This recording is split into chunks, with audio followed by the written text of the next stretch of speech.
I like video games, and people like video games. If you're watching this, chances are you like video games too. And every so often, a game will have something to say about history or society or even politics. And of all the games that say something, the Fallout games are the ones that have a lot to say about society and how it ought to be run. Well, most of them anyway. Fallout New Vegas, in particular, has a lot to say about society in a post-nuclear wasteland. From the Rapacious Legion to the Imperious NCR, there are a wide variety of viewpoints on offer about just what makes for a good society, and to the credit of the game and its creators, Obsidian Studios, the player is more than free to make up their own mind about which will be best for the Mojave. What I want to focus on is how the game represents the ideology of anarchism in two ways. Before I go on though, it's probably a good idea to talk about what I mean when I say anarchism. No, I don't mean a gang of raiders who loot and pillage for the fun of it like the Fiends. What I mean when I say anarchism is an ideology built on the rejection of unjust hierarchy and power structures. An anarchist society is one where power is flatly distributed, often through direct democracy, and it is one that eschews traditional government structures like nation-states as being tyrannical. I'll leave it to much better YouTubers, links in the description, to give a better, more concrete description of anarchism, but for now, this should suffice. So, if we're looking for anarchism in the Mojave, where might we look? Well, the obvious one are the followers of the apocalypse. Even some NPC dialogue in the casinos, if you're followed by Arcade Gannon, call them anarchist. They operate on the principle of altruism. They are genuinely trying to share the knowledge of science and technology that they have with the wasteland and its people, not for profit or power, but out of a sincere desire to help and make the world better. A good example of this is how they helped the people of Westside set up a grocery store cooperative. That's right, a co-op that sells food farmed in the desert, owned and operated by the people who do it. And the actual success of this co-op in providing for the people of Westside means that Westside is actually largely independent, especially in comparison to the encroaching NCR. It's no wonder then that these two butt heads as often as they do, because the ability of the people of Westside to be independent, to be free, means that the NCR is not able to as easily bully them or coerce them into joining, and often paying taxes. This seems simple, right? The followers are, in many ways, a genuine representation of an anarchist group. And they're the one that players would most often think of when I say the word anarchism.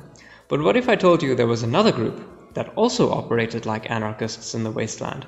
One with a lot of firepower. No, it's not the boomers. They're very much a bunch of xenophobic tribals. I'm talking about the gunrunners.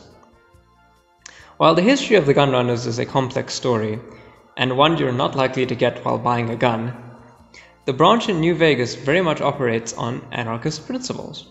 The shops in particular are not operated in a strict hierarchy.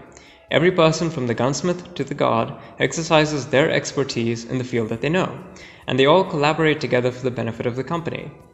Furthermore, the profits of the company are split between them, from the clerk to the most senior gunsmith. There are no real bosses, only really heavy-duty ordnance. Now, this is an interesting situation because the gunrunners embody the practice of anarchism. They are extremely successful in their enterprise. The many different shops practically able to supply even something as big as the NCR. But they don't really have any political leanings, not that they outwardly and overtly express. They make guns and they sell them. The hows and whys are largely out of their concern, except for when it hurts profits. After all, the gunrunners are fully willing to cooperate and exist within a massive state like the NCR, even though ideologically, anarchists should be opposed to states. And in the Mojave, they would, in some principle, have the freedom to be that independent. However, the gunrunners are so integrated into NCR and the state of NCR that they even have lobbyists who are within the Senate of the NCR to push and oppose legislation that the gunrunners find hurt their ability to make money. So what they practice is kind of an economic representation of anarchism. Not the actual spirit of it on an ideological level, but in many ways how it is implemented in the real world, especially from within a capitalist society. But you don't see the gun runners display any disdain for the NCR or the fact that they operate within such a large state that really, if we're being honest, engages in imperialism. The followers are actually the opposite. They might not be as successful or widespread as gun runners, but they are far more committed to actually helping people and far more aware or savvy about the dangers that a large imperialist state like the NCR could do. Not that they'd prefer the NCR to be destroyed, or that they'd capitulate to the Legion per se, but they are more wary of the fact that a large state enterprise is, in many ways, very similar to the Legion and how it operates. Actually, in fact, in some sense, you could probably make the case that the gun runners are a true representation of ANCAPs, anarcho-capitalists, who, like anarchists, disavow hierarchy, but they don't necessarily disavow capitalism. After all, the gun runners run a genuinely decentralized enterprise, one that is, in many ways, true to the spirit of anarchism. But they do so within the context of a state like the NCR. And so, in this sense, the gun runners don't need the state apparatus. They don't need to provide a state apparatus, that is, to exist. There is one already fully formed and one that they depend on and use, much to their benefit. So they don't need to worry about concerns about whether or not a state exists. They simply need to operate within the existing state and make as much money as they can.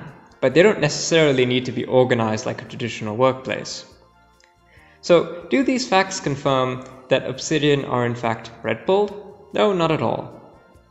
The games themselves make some leanings that might suggest what the creators really value, but nothing so concrete as to be an explicit endorsement of any one particular viewpoint.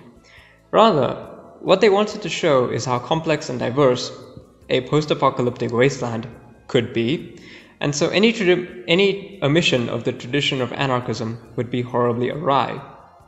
In fact, that's why you see such a diversity of thought, because they wanted to explore what it would be like for many societies to emerge in the wake of such a destruction, and for those societies to continue to exist, even if the material conditions of the suffering, i.e. the nuclear wasteland, are somewhat lessened by the passage of time. So we see in New Vegas two kinds of extant anarchism, that is, ones that existed before the courier showed up. And they represent an interesting dichotomy, that is, between ideology and reality. We see the followers of the apocalypse who are often derided as being ineffectual or naive, and in some cases just completely useless. And they face great adversity to help people, but in whatever way that they're able to, they genuinely do make a difference, even if it costs them dearly. Meanwhile, the gun runners are a very successful enterprise and are very, very powerful in the sense that they're able to provide arms, but they're completely dependent on the traditional power structure like the NCR, i.e. the state, to function. And they show no real signs of wanting to change that or wanting to get rid of it or move away from it.